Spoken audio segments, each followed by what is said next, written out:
Good morning, ladies and gentlemen. This is Harry Muppet. We are going to be casting a Masters League game here. On the bottom left side we have our red Protoss player Nyast, and on the top left side we have our blue Zerg, blue Zerg sorry, blue Zerg player SnakeZ going on. And if you see a little bit of lag in this video, it's because I'm going all out this weekend. I've got one video uploading, I've got a second video converting in virtual dub, and I am casting a third video while all that's going on, so it may slow it down a little bit. But I was away on business for 3 days this week, and I had to fly up the previous night, so there was 4 nights where I could not cast any videos. So I really want to make up for it this weekend. I've got an RDO on Monday, so I'm going to be trying to cast for most of this weekend, or at least making sure that I'm constantly uploading during that period, which shouldn't be hard to do, as my videos take an average of about 6 to 7 hours to upload. That's right, it's a completely insane amount, and my god, do I ever wish I was on the NBN, or at least some sort of better internet which was closer to the exchange. But regardless, we are going to be playing a Masters game, or rather we're going to be casting a Masters game that these very fine Masters level players are going to have already played probably some weeks ago. But anyway, groovy looking Overlord going off in this direction. Groovy looking Overlord going off in this direction. So he did pick the wrong direction first, but this one's a longer distance, so he is going to end up scouting this one only a little bit before he scouts this one, I think. Maybe not, maybe they're equal distance. It's hard to tell because it is a square, but it's one of those things that you're looking at funny sideways and it seems like it's longer than it is wider. One of those visual anyway, so we've got a fast hatchery coming up for the Zerg player. He's on to 16 right now. I'd expect him to go for a spore crawler, not a spore crawler, a spawning pool very soon. There it goes. He actually got the gas before the spawning pool, so we can almost certainly expect to see Ling speed as soon as this comes up. Maybe not. This guy's just going for a gateway. He's also got a cybernetics core around the back. So yeah, that's pretty cool. He's already got his gas up, so I'd fully expect to see a couple more warp gates set up now. But the closeness of these production facilities and the fact that he was going to put this zealot in there means I think he's just worried about a Ling run by, perhaps going into his base. However, he is going to send this probe out. It's going to do a bit of his own scouting. Is it? Oh my god, he's going for a fast nexus. I've seen so many Protoss players and Terran players goes for fast expansions like the 4 or 5 minute mark. It's completely retarded. And the Zerg just they fail to punish them readily enough because they're going for their own fast expansion. Now, if this guy was going for a spawning pool first and he hadn't expanded, he could punish this guy so badly. He could just completely wipe out this nexus, run in there, wipe out half the probes, because the Protoss player just wouldn't have the production facilities capable of knocking him out. But if we have a look at the vision, he does not know about this. He barely knows about the gateway. He's going to be running back, and this is a mistake. Without a stalker in the midst, I think he really should be going in there to get a more full scout off. He doesn't see the cyber core. He knows there must be one up at this point. So really, to get the scout off, the Zerg player really should get in there. The Protoss player gets sort of trapped in there by the Queen. The Queen is attacking the hatchery. That was a little bit of miss micro, I can only assume. I can't think of any logical reason why he'd want to be doing that. But there are going to be a whole bunch of Lings coming in to finish off the scout. Meanwhile, this Zealot is coming around with a probe. I can't think of what these guys are going to be doing. Zealot, sure, bit of scouting. Probe, I'm not sure why. But look at this gap. Does he finish it off? Oh, that is just beautiful. Beautiful job by the Protoss player. Puts a shield down. So that's going to be fantastic, keeping those Lings out. But if we look at the vision tab, he saw the nexus, and that's all he needs to know at this point of the game. He's like, alright, he's got a fast expand. By the 6 minute mark, it's fully up there. I think he saw it was fully built, so he's like, oh, he's got to have built that like the 4 minute mark. So he knows that the Protoss cannot field a very large army at the moment. He knows that he can push his advantage either by getting a fast third or by getting a large amount of army and just knocking in their roaches. Always a very good option at this point to try and push in. If he gets about 6 or 7 roaches in there, he can do a lot of damage, and there's not going to be much that the Protoss player can do about it. He does have this mothership core up there. It might be a good idea to rest, but there are queens at both bases, so maybe not that good an idea. Got 2 Evo chambers going down, so he's going for the fast upgrade route. What the hell is going over here? We do have a pylon, as a bit too far away to be a proxy warp-in pylon for gates. So I can only assume he's going to build a Stargate over here, maybe go for some Void Ray tech. There's an Overlord going over there. He's slowly moving across the map. My god, is he slow? But it's a very nice plan, because he is eventually going to see this. He's actually warping in units over there. He's finally got the warp gates up. How many gateways does he have? 4. So that's a pretty good amount to be able to do some damage. He can definitely go into this third. I don't know if he knows about the third. He does know about the third, so he's going to go in. He's going to do some massive damage over there. I don't think the Zerg has enough to save his third. He's just got a bunch of lings, and they're just going to be trying to go in there. He's built a pylon to protect this, and the sentry was going to kill it, but now he's like, oh, actually there's lings out there, maybe I shouldn't. The Overlord goes in there. He sees this, the sentries start attacking it, and they're like, no, we should move in, because now he's going to be defending this. So he's going to go in there, he's going to take out the hatchery. I don't think the Zerg can stop this from happening. He is getting a roach warren up there, but I don't think he's going to be able to produce a massive amount of roaches. I think he's just going to focus on spine crawlers at this point, and try and make sure that this semi-scary Protoss force cannot attack his expansion, cannot get any of these drones down. So it looks like the Zerg should be okay. At this point, he really needs these roaches, but these spine crawlers and these lings should be enough to hold off this force by itself. But I don't think the Protoss is crazy enough to go in there with just these forces. He's going to pull back. He's got the Zerg on 2 bases. He himself is on 2 bases. He's got 47 harvesters to the Zerg's 50, so he is in a very good position at the moment after knocking that expansion back. I would not be surprised to see the Zerg maybe put down a quick hatchery on this part, which is a little bit easier for him to defend, now that he knows there's pylons over there. But of course he is going to, he's not going to build any amount of roaches. Instead he's going to go for the infestors. He's got a nice bit of hallucinated Phoenix coming in there for a quick scout, so the Protoss now knows everything that's going on in the base. He probably saw the infestation pit, and he knows he might be facing infestors, or he might be facing just tier 3 upgrades, maybe Ultralisk. Ultralisk always an excellent choice against the Protoss army, because there's no super good counter against the Ultralisk, except for Immortals, and Immortals are pretty much useless at everything else. Immortals are good at roaches, but you're never going to have an all-roach army in a Masters game. It's just, all-roach army is a very good bronze level tactic, because you can get them out so easy if you know the timing. But as far as Masters League games goes, you're not going to get full roach. I mean, it's just not going to happen. So Immortals, not that good against the other guy, unless the other guy's going for a massive amount of ultras, like 5-6 ultras or something like that. His Void Ray has completely got his work cut out for him, but he is keeping track of these lings. These lings could go in there, but there's so many zealots there. However, they don't have speed. And look at this sentry, just doing a beautiful job. Gets a force field out there, cutting them back. The zealot's going to go in there, but they're so slow, and the lings are just going to run out of there and try and save themselves. But the Overlord is over there. He's going to see the third base coming down, and he's got to be like, I've got to do something about this. This Protoss is expanding like there's no tomorrow.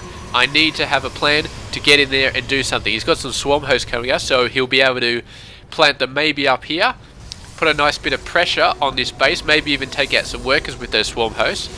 And of course, if he's distracting the zealots, then the lings can come in, they can get a flank on the backside and can do a lot of damage if he goes in while the locusts are out on the field. But we'll see exactly how good these swarm hosts are, because they're very good at tying things down, but they're not very good at actually doing damage, at actually wiping out armies. They're mainly a distraction so that the real army can get in and do some flanks and stuff like that. But he is going to move up. This is way too close. But again, these guys don't have speed, so maybe they're not way too close, because it's going to take them ages to get out. But here they go, they're burrowing very close. I don't know if the Protoss has any observers. I'm not sure if he does, but the zealots are in range now. I guess he does have an observer somewhere, because, or maybe he just started hitting him when they got up. He just laid down one batch of locusts, and these locusts are going to be doing some very good work. They took out at least one sentry there. Going to hit some more stuff and then just back off. Meanwhile, they're finally going around killing these pylons, so that's a good thing. He's got his third base up, but he doesn't have the workers going for it. we have Protoss well in the lead. Well, not well in the lead, but he's got a fairly decent sort of lead of 9 workers. And what did I just see here going for the Protoss? I saw something. There's a Dark Shrine going on. That is a Dark Shrine. He is getting him some observers up. Is that his only observer force? Where's the observer? Yes, this is the first observer, I believe, for the Protoss force. And now he's seen the Swarm Host. He realised he really did need it. That's probably how we saw them before with these cannons up here. So that's fine, but he's got some Dark Templar. I do not believe that the Zerg force has any overseers. He does not. But it's going to be a case of you can't see me, I can't see you. Although there comes the observer. The Dark Templars are going to run in there, and these Zerg force is just like a whole bunch of grannies like, oh my god, get out of here. There's some kids with skateboards going on the footpath. I don't want any part of that. Let's just hobble the hell out of there. But he's got to be producing an overseer here. Does he have an overseer? There we go. He's got 2 overseers, so he must have produced those as soon as he saw the shimmering, and he's got them out already. Overseers are actually quite fast to produce out, and look at the amount of time these locusts have got left. This hatchery is not going to be able to stay on. No, not this hatchery, this Nexus. This Nexus is going to go down. These lurkers are doing an excellent job. They've got the range really, really good, although the queens are holding up half of this lurker force. And look at the amount of queens here. He's really pushing this creep because lurkers, not lurkers, locers of course, move faster on creep than anything else. So there we go. We've got 1 Immortal coming out, but now we've got a few Archons, so that's what he's done with the Dark Templars, morphed them into Archons. Of course, Archons are going to be great at Locusts because they're so small and there's so many of them, so the splash damage of Archons is just going to be a really good counter for the Swarm Host. He has got them all planted over here, so it's a very good move for the Zerg to start defending this force. He did have a couple of units out there that got killed that sort of warned him, but I mean, look at that. He just did a swipe by from these Locusts, hitting that Archon, and they took out almost all of the Archon's health. So that's just horrible. He really needs something like Colossus to properly deal with these low costs. Maybe he is getting Psionic Storm, but you really don't want to waste storms on the locusts because there's just so many of them and they just keep coming, so you want to be able to deal with them without actually using any energy. But you can see here this massive amount. They're just pushing the Protoss further and further back. Protoss has responded by getting a Nexi over here and a Nexi over there.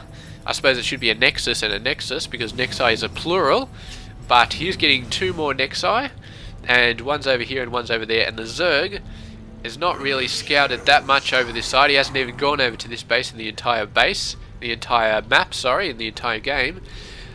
So that's fine. We do have over here a bunch of Dark Templars, a bunch of Zealots going in there just to add to the fun. However, there is an Overseer coming in here, and I think there may have been a Spore. No, there was no Spores, but the Overseer does the job. With a little Warp Prism going around, there's another Dark Templar going in. There's no Spores here.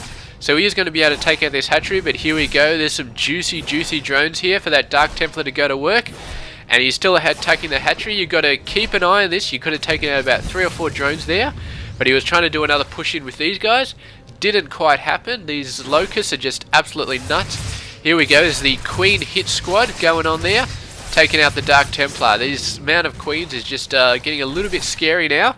But here we go. The Dark Templar's moving in here. There's no Overseer over here. Really needs a couple more Overseers because he's only got 2, I think. 3 now, but he's moving them out as a group. He really needs to space them out around the map. So 1 Overseer here, 1 Overseer over there, because now the Dark Templars are coming back in. He warped in a couple more, and here we go. The drones are just dying, they're dying, they're dying, and they're dying. And here we go, there's a Spore Crawler there, and a Spine Crawler. So he shouldn't have many more problems with the Dark Templar over here, but he's really got to wonder, like, he's really got to kill this Warp Prism. I mean, seriously, that's just not cool. The Dark Templars going in here do have a Spore and a Spine here, so they're not going to be able to do much damage. They are going to harass the Queen hit squad, however. This Queen is not liking this Dark Templar constantly sticking that razor sharp knife up her ass as she's trying to run away. So there we go, there's another Dark Templar is going to go in. There's more Overseers being warped. This Dark Templar is not going to get very far, but he can get a few drone kills. Don't attack the Spine Crawler, attack the drones. You are not going to be able to defeat that Spine Crawler. Although he almost did. Maybe 2 Dark Templars could have gone in there, but it really, his time would have been a bit better spent attacking the drones. And here, these guys attacking the Spine Crawlers as well. So that's, he might get it. There he goes, it goes down, and now he's going to go for the other ones. Unfortunately, that's the auto attack. We have a massive amount of locusts. He's set them up here. They might be able to attack it. There, look at that. This, I've got to say, this Zerg player is doing a very good job with being able to range his Locust. They're very far away, but they're still just in range. And if this Protoss player gets his timing right, if he attacks these Swarm Hosts just after the Locusts leave, then I believe he can do some very good damage to these Swarm Hosts, especially with the Immortals, because I believe the Swarm Hosts are armoured. But he's going to go in here, he's going to do some damage. Not that many workers in here, I don't believe. Here we go, here comes some Storms going down on the Queens. I haven't ever seen Storms used on Queens before. It's a very interesting choice, but he does take it down. He takes down that hatchery as well. I don't think he got too many workers, but meanwhile these Locusts, yeah, it's not good. I'd like to see maybe a Dark Templar and an Overseer just coming in here and starting to wipe these guys out. But yeah, maybe. However, this base down here is doing very well. He's got the Robo facility hidden up here as well, so we can expect to see some Colossus coming out sometime soon. And of course with Colossus, with their crisscrossing laser thing, I actually did a motion with my hand, but of course you can't see it. So the crisscrossing laser thing, they're almost perfect to deal with the bloody Locust. So here we go, these guys, they're going to move away, and then they're going to jump down, and they're going to produce some Locusts, and then they're going to move away again. So that is a perfect defensive move from the Swarm Host. They drop down just enough to spawn the Locusts, and they pop up and drop out again, and that makes it very hard to hit them. But here they go, they're going to borrow. Here we go, this is a Dark Templar and the Observer. He's going to take out quite a few before these guys manage to run away. Do not go for the Locust, go for the bloody Swarm Host. What are you doing, you stupid DT? Although I don't think he's going to have a chance to go after these guys again. There's got to be an Overseer coming down here soon. There's just got to be an Overseer. Where is the Overseer? It's up there. Alright, so Queen Hit Squad is going to take out this Dark Templar at any second. Of course the Observer, not the Observer, the Overseer is just running away. So he's running away from the Dark Templar, which is, I'm not sure I understand that, but anyway.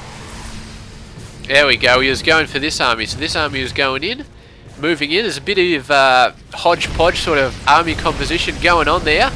You can see he's not using the Storms on the Locusts. He doesn't want to, oh there he goes. He's getting a bit overwhelmed. When the Locusts start taking out your Immortals, then you got to start worrying. Here we go, this Warp Prism, it finally was getting hit, but finally it just ran away. And these Swarm Hosts, I've really seen them do some good work in this game. I mean, there's been a lot of Dark Templar action here.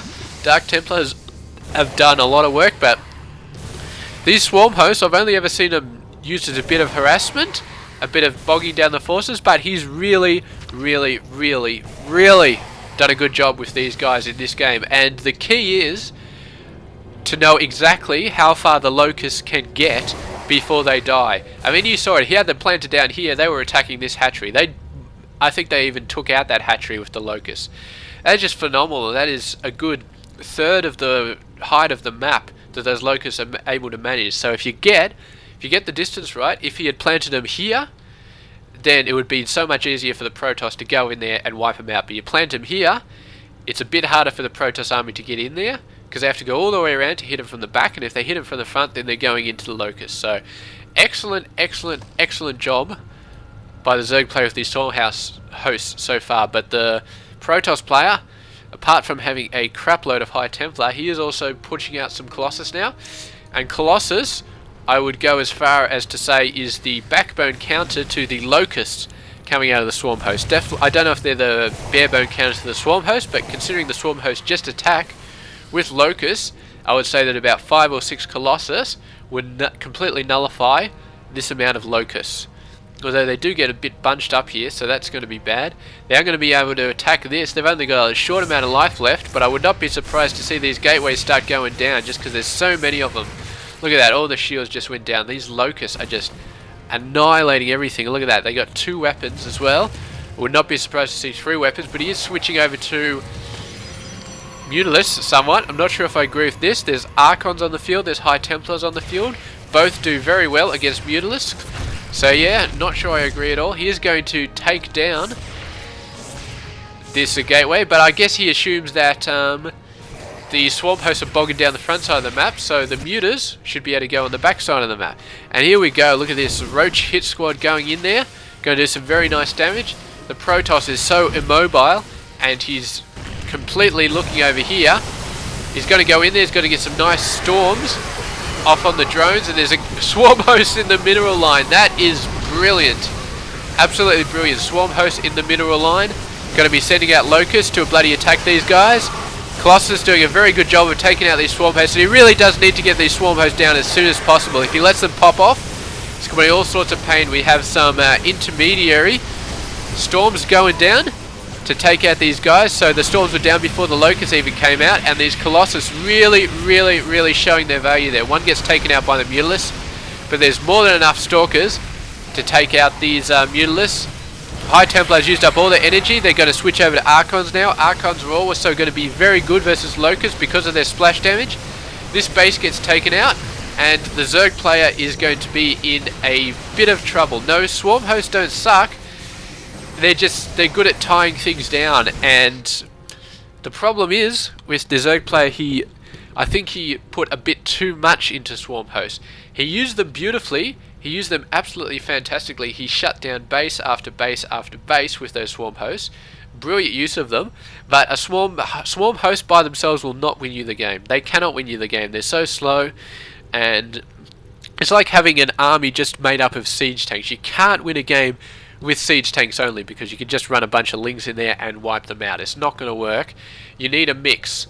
This Protoss player had a good mix. He had a bunch of Stalkers and a bunch of Colossus and Archons. If he had just gone pure Colossus or something, the Mutas would have come in and wiped it out. But he still had Stalkers, he had Archons, he had High Templar, he had Colossus. He had a very good mix. And he caught the Zerg out of position when the Swarm Hosts were down here. And the Zerg did not move his Swarm Host back in a very good manner. He tried to move him over there, up there, but he had to go through the ramp. He had to go right through the Protoss army, and he lost almost all of his swarm hosts doing that, and the rest just died to overwhelming forces. So I gotta say, excellent use of the swarm host there. That's the best use of swarm host that I've seen in a game so far. But excellent play by the Protoss player as well. These three roaches, I mean, look at these guys. These are absolute bosses. 17 kills between them, and basically all of them would have been probe kills. But I think at this point of the game, the Protoss player is just like, you know what, I really don't care. I'm going to win this game. 3 roaches is not going to stop me. And you can see at that point he was 53 harvesters, even after losing those 17. So he was still doing very well. And yeah, taking out this last fully mining base from the Zerg player. I mean, this one you can't really count it as a mining base. It's really just good stuff from the Protoss player in there at the end. Getting a good mix. Colossus, of course, an excellent counter for the Locusts.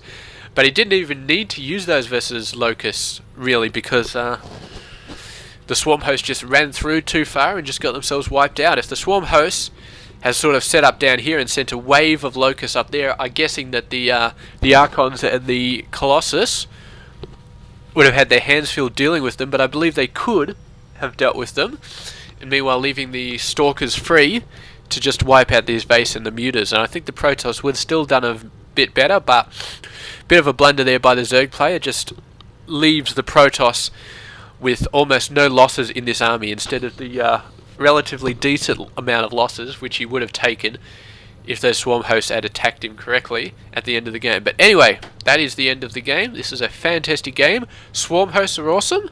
I was starting to think they were crap for a while, but this game has changed my mind completely. They are awesome when used in the right way, which is probably the same thing you can say about Tempest. I used to think they were completely crap, but I cast a 4v4 game just before this one, and they weren't used to a fantastic effect, but they were used pretty good.